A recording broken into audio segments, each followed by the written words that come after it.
నమస్తే సుబ్బారావు గారు. నమస్తే అండి ఉషా గారు. కోల్కతా ఇన్సిడెంట్ అండి, చాలా బాధాకరం అని చెప్పొచ్చు. పేరెంట్స్కి కావచ్చు, ఆడపిల్లలకి కావచ్చు, వన్నులో వణుకు పుట్టిస్తుందనే చెప్పుకోవాలి సార్. ఎన్నో ఇన్సిడెంట్స్ మనం మాట్లాడుతూనే ఉన్నాం. దిశ ఇన్సిడెంట్ కూడా మనం చూస్తే ఆ టైంలో ఒక రకంగా అందరికీ భయాందోళన కలుగజేస్తుంది.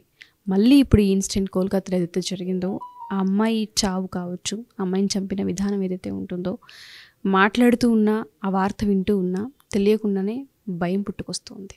ఈ కేసుకు సంబంధించిన పూర్తి వివరాలు ఏంటి, అసలు ఆ అటెంప్ట్ ఏ విధంగా జరిగింది, రీజన్స్ ఏంటి అంటారు? అసలు ఇది కూడా మరొక కిరాతకమైనటువంటి ఘటన అండి, అత్యంత క్రూరంగా జరిగినటువంటిది. మరి ప్రతిసారి వీటి గురించి మాట్లాడుకుని మర్చిపోవటమేనా? 2012లో చూస్తే ఫిజియోథెరపీ ఇంటర్న్ మీద నడుస్తున్నటువంటి బస్సులో 6 గంటల పాటు పెట్టినటువంటి చిత్రహింసలు, నిర్భయ కేసు. 2013లో ఫోటో జర్నలిస్ట్ మీద ముంబైలో శక్తి మిల్స్ కేసు. కతైవా అని 8 సంవత్సరాల బాలిక మీద చేసినటువంటి అత్యాచారం 2019లో. అదే 2019లో హైదరాబాదులో ఒక వెటనరీ డాక్టర్ మీద దిశ కేసు. సో దీనికి ఎవరు బాధ్యులు? ప్రభుత్వమా, ప్రజల, లేదా అభం శుభం తెలియనటువంటి ఆ మహిళల?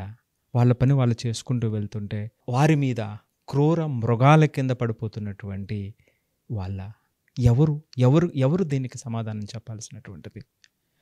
అలాంటి కోవలోనే ఇప్పుడు నేను చెప్పినటువంటి కొన్ని కేసులండి, అలాంటివి ఎన్నో ఎన్నో ఎన్నో జరుగుతూ ఉన్నాయి. భారతదేశంలో ఒక రోజులో 89 కేసులండి. మరొకటి ఈ రోజున కోల్కతా కేసు. సో ఈ కోల్కతా కేసుకు వచ్చేటప్పటికి 138 సంవత్సరాల చరిత్ర కలిగినటువంటి ఒక వైద్య కళాశాలలో, ఒక హాస్పిటల్లో జరిగినటువంటి సంఘటన. ఎక్కడో మారుమూల, ఎవరూ తిరగనటువంటి ప్రదేశంలో జరిగినటువంటి సంఘటన కాదండి. సో ప్రతి ఒక్కరూ గమనించాల్సింది, ప్రతి ఒక్కరూ స్పందించాల్సినటువంటి ఇలాంటి ఘటనల నుంచే మన సమాజంలో మార్పు తీసుకురావాలి, మన ప్రభుత్వాల మీద ఒత్తిడి తెచ్చుకోవాలి. సో సరైనటువంటి విధంగా వ్యవస్థను సరిచేసుకోవాల్సినటువంటి బాధ్యత మీ మీద, నా మీద, మనందరి మీద ఉందండి. ఎందుకంటున్నానంటే 138 సంవత్సరాల చరిత్ర కలిగినటువంటి ఈ హాస్పిటల్లో ఒక మెడికల్ ఇంటర్న్, ఆమె పీజీ చదువుతున్నటువంటి ఒక మెడికల్ ఇంటర్న్ పాపం 36 గంటల పాటు డ్యూటీ చేస్తూ, కంటిన్యూ డ్యూటీలో 36 గంటల పాటు చేస్తూ, రాత్రి 2 గంటలకు భోజనం చేసి ఇక అలసిపోయి పడుకుందామని అనుకుంటే, ఇంత చరిత్ర కలిగినటువంటి హాస్పిటల్లో వాళ్ళకి రెస్ట్ రూమ్స్ కూడా లేవండి. సెమినార్ హాల్లో ఖాళీ ఉంటే అక్కడికి పోయి పడుకుంది ఆ పాపం ఆ తల్లి. పడుకుంటే గాఢ నిద్రలో ఉండగా 2 గంటలకు వెళ్ళి పడుకుంటే, గాఢ నిద్రలో ఉండగా 2 గంటల తర్వాత జరిగినటువంటి అతి జుగుప్సాకరమైనటువంటి సంఘటన చివరికి ఆమె ప్రాణాలను తీసేసిందండి. ఎలా అంటే ఆవిడ మీద అత్యాచారం జరిగింది అని రిపోర్ట్ చెబుతూ ఉన్నాయి. ఎట్లా జరిగింది అని నన్ను చూసినప్పుడు ఆ రిపోర్ట్స్ చూస్తుంటే, చదువుతుంటే అసలు ఒళ్ళు వణుకుతున్నటువంటి పరిస్థితి. పాపం ఆ తల్లి ఎట్లా భరించింది, ఎంత బాధను దిగమంగుకొని చివరికి ప్రాణాలు విడిచింది అంటే అసలు ఊహకు అందనటువంటిదండి. ఆవిడ కంటి నుంచి, నోటు నుంచి, ప్రైవేట్ పార్ట్స్ నుంచి రక్తస్రావం, ఒంటి నిండా ఘాట్లు, సో లిప్స్ మీద ఘాట్లు, left leg, right leg. So అంతేకాకుండా మొత్తం ఈ వేళ్ళు ఇరిగిపోయినాయట. అంటే ఇంకా ఎంత క్రూరం అంటే అంత క్రూరముగా జరిగినటువంటి సంఘటన సుమారుగా 40 నిమిషాల పాటు నరకాన్ని చూసిందండి. సో మరి దీనికి ఎవరు బాధ్యత? 40 నిమిషాలు ఆ అమ్మాయి ఎంత నరకాన్ని అనుభవించి ఉంటుంది, మనోవేదన చూసి ఉంటుంది. సో ఇవి విరిగిపోయినాయటండి, గోర్లు ఇరిగిపోయినాయి అంట. అంటే ఎంతో పోరాడింది, బతకడం కోసం ఎంతో పోరాడింది, దాని నుంచి బయటికి రావటం కోసం ఎంతో పోరాడినటువంటిది. పాపం చివరికి చనిపోయినటువంటి కేసు. ఇలా జరిగినటువంటి సంఘటనలో చివరికి ఉదయానికి ఆమె సెమీ న్యూడ్గా పడి ఉంటే, చనిపోయి ఉంటే, ఆ తరువాత అక్కడ ఉన్నటువంటి హాస్పిటల్ మేనేజ్మెంటు ఆత్మహత్య అని పేరెంట్స్కి ఫోన్ చేశారట. ఇది సుమారుగా 4:40 నిమిషాలకి జరిగినట్టుగా ఘటనలు చెబుతూ ఉన్నాయి. ఆ తర్వాత సుమారుగా 9 గంటలకు ఆ టైంలో పేరెంట్స్కి ఫోన్ చేయడం జరిగింది. ఆ పేరెంట్స్కి సంబంధించినటువంటి బంధువుల్లో ఒక ఆవిడ చెబుతూ ఉంది, ఆమె యొక్క కాళ్ళు ఇప్పుడు చూడండి, చెయ్యి ఇలా ఉంది, దీన్ని 90 డిగ్రీస్ అంటే ఇలా వెనక్కి విరిచేస్తే ఎట్లా ఉంటుంది, 2 2 కాళ్ళు అలాంటి స్థితిలో ఉన్నాయి, కంటిలో గ్లాసెస్ గుచ్చుకుని ఉన్నాయి. అంటే పాపం ఆవిడ స్పెట్స్ పెట్టుకుని ఉంటుంది. సో ఆ గ్లాసెస్ కంటి లోపలికి వెళ్ళిపోయాయి అని ఆమె చెబుతూ ఉందండి. అంటే ఇది జరిగినటువంటి ఘటన. మరి ఎలా పట్టుకున్నారు, ఎలా బయటికి తెలిసింది? ఆ చర్యకి పాల్పడే ముందైనా చేసిన వాడికి కనీసం ఏదో ఒకలాగైనా చట్టాలున్నాయి, నాకు శిక్ష పడుతుందన్న భయం కావచ్చు, అవేం గుర్తు రాలేదా? అసలు ఎలా ఐడెంటిఫై చేశారు ఆ పర్సన్ని తర్వాత? అంటే ఇక్కడ చాలా అనుమానాలు ఉన్నాయండి, అది చివరిలో మాట్లాడదాం. సో ఎలా పట్టుకున్నారు అనేటప్పుడు వచ్చేటప్పటికి ఏమిటంటే, ఇది వార్త తెలిసిన తర్వాత పోలీసు ఇమీడియట్గా వాళ్ళు యాక్షన్ స్టార్ట్ చేశారు. ఎవరైతే అనుమానాస్పదంగా ఉన్నారో, సీసీటీవీ ఫుటేజ్ అది ఉంటుంది కాబట్టి చాలా కొంతమంది 15-20 మందిని అనుమానంగా వాళ్ళు చూసి వాళ్ళందరి ఫోన్లో అది తీసుకున్నారు. సో తీసుకుని వాళ్ళు ఇంట్రాగేషన్ మొదలుపెట్టారు. ఇంట్రాగేషన్ మొదలుపెట్టిన తర్వాత అక్కడ ఒక వ్యక్తి మీద అనుమానం వచ్చింది. 4 గంటలకి ఒక వ్యక్తి సీసీటీవీలో, అంటే హాస్పిటల్ లోపలికి ప్రవేశించాడు. అతని చెవిలో ఇయర్ ఫోన్స్ ఉన్నాయి. ఆ ఇయర్ ఫోన్సే ఈ ఘటన దగ్గర కూడా దొరికినాయి వాళ్ళకి. ఓకే. సో ఆ తర్వాత ఆ వ్యక్తి వెళ్ళిపోయిన తర్వాత అతని దగ్గర ఇయర్ ఫోన్స్ లేవు. ఇది ఒక క్లూ. సో తర్వాత ఏం చేశారంటే, వీళ్ళందరినీ తీసుకుని వీళ్ళ ఫోన్లన్నీ తీసేసుకున్న తర్వాత ఈ యొక్క ఇయర్ ఫోన్స్ ఏదైతే ఉందో దాన్ని కనెక్ట్ చేయడానికి ప్రయత్నించినప్పుడు ఎగ్జాక్ట్గా ఆ వ్యక్తి ఫోన్కి కనెక్ట్ అయ్యింది. సో వాళ్ళకి ఎవిడెన్స్ కరెక్ట్గా దొరికింది. వెంటనే అతన్ని అదుపులో తీసుకోవడం జరిగింది. అతని పేరు సంజయ్ రాయ్. ఇతను ఎవరు అంటే సివిక్ వర్కర్. సివిక్ వర్కర్ అంటే వెస్ట్ బెంగాల్లో పోలీసులకు హెల్ప్ చేసేటువంటి వాలంటీర్స్ అన్నమాట అండి. వీళ్ళకి సుమారుగా ఒక 12,000 జీతం ఇస్తారు. పోలీసుతో పాటు వాళ్ళకి చిన్న చిన్న పనులు చేస్తూ ఉంటారు. సో అక్కడ ఒక అవుట్ పోస్ట్ ఉంది ఆ హాస్పిటల్ లోపట. అవుట్ పోస్ట్లో కానిస్టేబుల్ లాగా ఇతను తిరుగుతూ ఉండేటువంటి వాడంట. ఇతని మీద కూడా చాలా ఆరోపణలు ఉన్నాయి. 4 పెళ్ళిళ్ళు అయినాయి. 2 సిస్టర్స్ కూడా ఉన్నారు. అతనికి ఒక కుటుంబం ఉంది. సో అయినప్పటికీ ఇటువంటి ఘటనకి పాల్పడినటువంటి వ్యక్తి. సో ఇక్కడ ఇతను సివిక్ వర్కర్ కాబట్టి పోలీసులతో సంబంధం ఉంది. అక్కడే కూర్చుంటూ ఉంటుంటాడు, కానిస్టేబుల్ లాగే అక్కడే ఉంటూ ఉంటాడు. సో అతని లోపలికి అంతా యాక్సెసిబిలిటీ ఉంటుంది. ఎప్పుడు పడితే అప్పుడు వస్తూ ఉంటాడు. ఎందుకంటే ఎవరైతే పేషెంట్స్ వస్తారో వాళ్ళకి హెల్ప్ చేసి వాళ్ళకి ట్రీట్మెంట్ ఇప్పించడం అనేటువంటిది అతని చర్యల్లో బాధ్యత.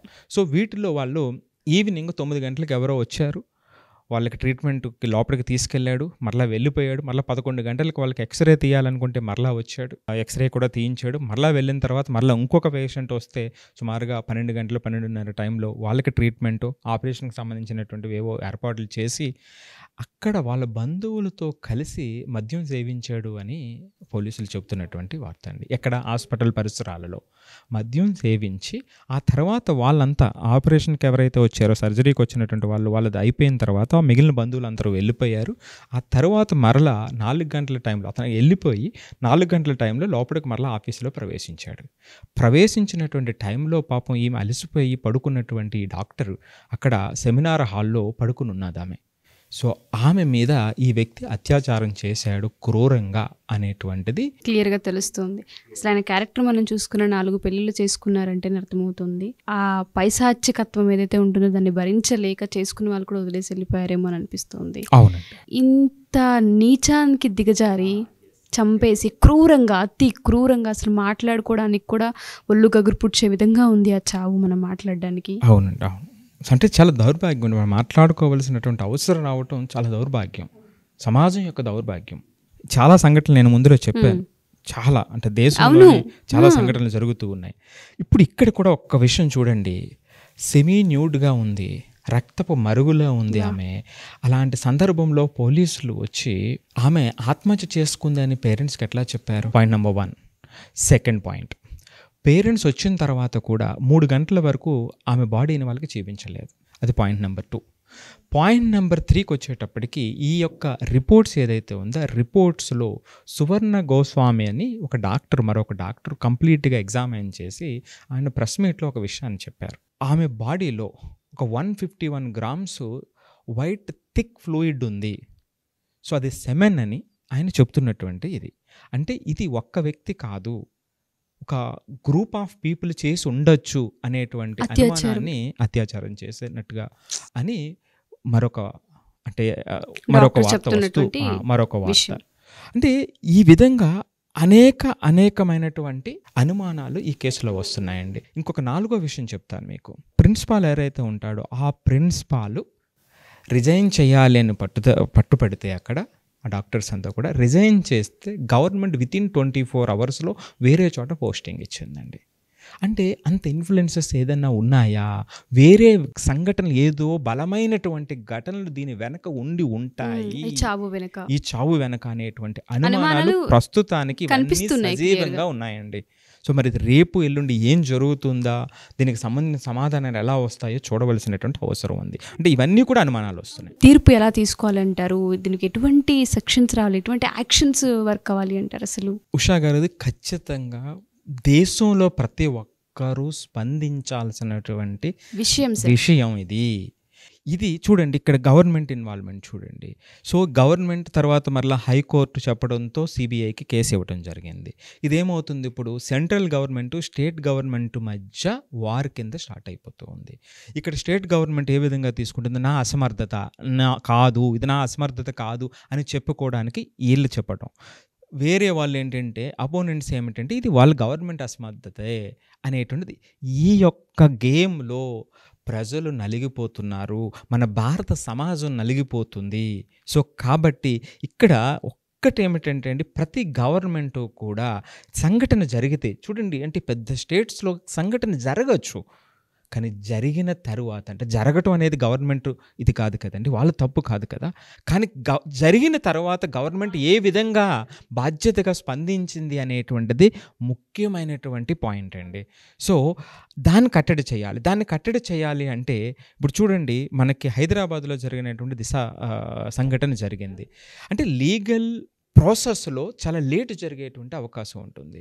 సో దానికన్నా ముందు government, police department, investigation departments ఏ విధంగా స్పందిస్తాయి, వెంటనే వాళ్ళ యొక్క లీడ్స్ని ఏ విధంగా తెస్తారు అనేటువంటిది చాలా చాలా ఇంపార్టెంట్ అండి. అప్పుడు ఆ రోజున సజ్జనార్ గారు చేసినటువంటి చర్యను చాలామంది స్పందించారంటే, సో ఎస్ అప్రిషియేట్ చేశారు. సో అతి తక్కువ మంది దాన్ని వ్యతిరేకించారు, కానీ అతి ఎక్కువ మంది ఏంటంటే దాన్ని అప్రిషియేట్ చేశారు. సో ఇప్పుడు ఇక్కడ ఏమిటంటే మనం చెబుతున్నటువంటిది ఏమిటంటే అండి, ప్రతి ఒక్కరూ కూడా ఇలాంటి సంఘటనలు వచ్చినప్పుడు మనం గమనించాల్సినటువంటి ఒక ముఖ్యమైనటువంటి విషయం, మనం ప్రెజర్ తీసుకురావాలి గవర్నమెంట్ మీద. నేను చెప్పేది ఏమిటంటే, ఆ గవర్నమెంట్లో ఇప్పుడు ఏదైతే మహిళా శిశు సంక్షేమం ఉందనుకుందామండి, దాంట్లో ఒక సెపరేట్ వింగ్ని తీసుకురావాలి. ఆ సెపరేట్ వింగ్ తీసుకురావడమే కాకుండా ఇలాంటి కేసెస్ పెరిగిపోతున్నటువంటి సందర్భంలో దీన్ని హ్యాండిల్ చేసే డెడికేటెడ్ టీమ్స్ని పెట్టవలసినటువంటి అవసరం ఉంది. వితిన్ అవర్స్లో దానికి ఒక కన్క్లూజన్ తీసుకురావాల్సినటువంటి అవసరం ఉంది. అంటే ఈ రోజు ఉన్నటువంటి టెక్నాలజీ అనేటువంటిది చక్కగా ఉపయోగపడుతుంది అన్నట్టు, ఖచ్చితంగా తీసుకురావడానికి ఉపయోగపడుతుంది. సో గవర్నమెంట్స్ ఆ దిశగా స్పందించాలి.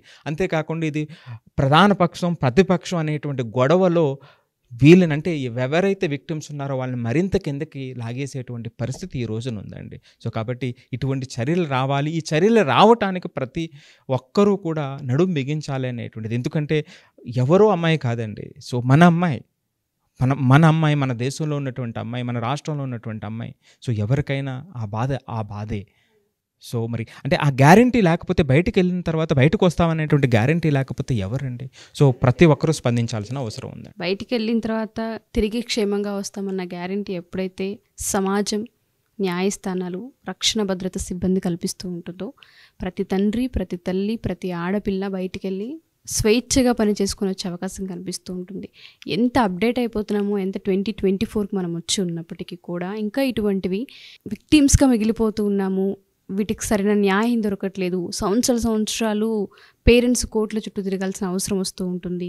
మూగ జీవాల్లాగా పడాల్సిన అవసరం వస్తూ ఉంటుంది. సొంత పిల్లల్ని పోగొట్టుకున్న సిచ్యువేషన్స్ మనం చూస్తూ ఉన్నాము. ఈ అమ్మాయి విషయానికి సంబంధించి ఏం మాట్లాడాలో కూడా అర్థం కావట్లేదు. ఎక్కడున్నా తనకి జస్టిస్ జరగాలని, ఆత్మకు శాంతి చేకూరాలని, ఆ ఫ్యామిలీకి అయితే జస్టిస్ వీలైనంత త్వరగా రావాలని, మీరు అన్నట్టుగానే యాక్షన్ అనేది ఎంత త్వరగా అయితే అంత ఇమ్మీడియట్గా తీసుకుని ఇంకొకళ్ళు ఇటువంటివి చేయాలి అంటే ఆలోచించి భయపడే అంతలా శిక్షలు రావాలనే కోరుకుందాం, ఆ పనిష్మెంట్స్ ఉండాలనే కోరుకుందాం.